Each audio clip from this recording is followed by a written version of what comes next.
The Biden administration's announcement of the actions they plan to take against not only Chinese-made electric vehicles, but now Chinese-developed softwares to be used in connected vehicles on the public roads in the United States, including passenger cars, trucks, buses.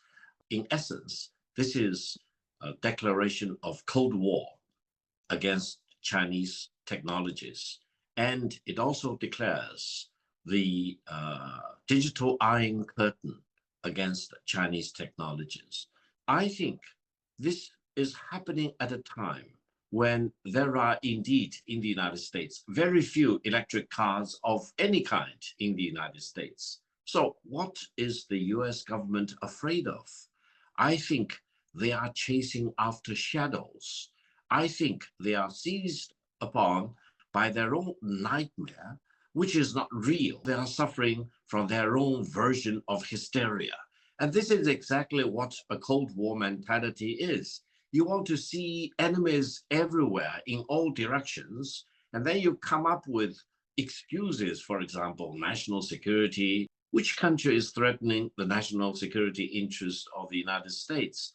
I think this kind of broad brush accusation to start with, and then condemnation, and then weaponization against a shadow enemy is the real dangerous thing in the world of today, because it means the US government is losing its own sanity, its own scientific base. Now, if the United States really wants to pick a fight against EV cars, they will lose this fight. Why? Because EV car is the megatrend.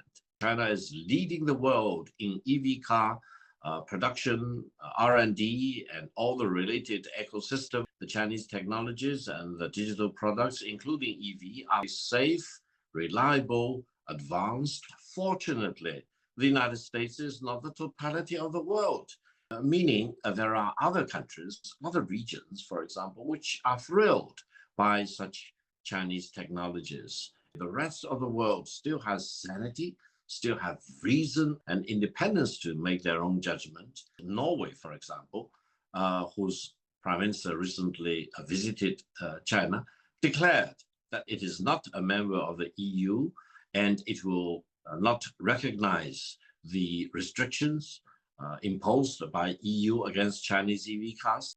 And therefore, the United States government should wake up from their own insanity and their own self-imposed hostility against the Chinese products, to really care about the fundamental interests of the American people, the American consumers. The sooner the United States gets its actions together and embrace EV car, the better.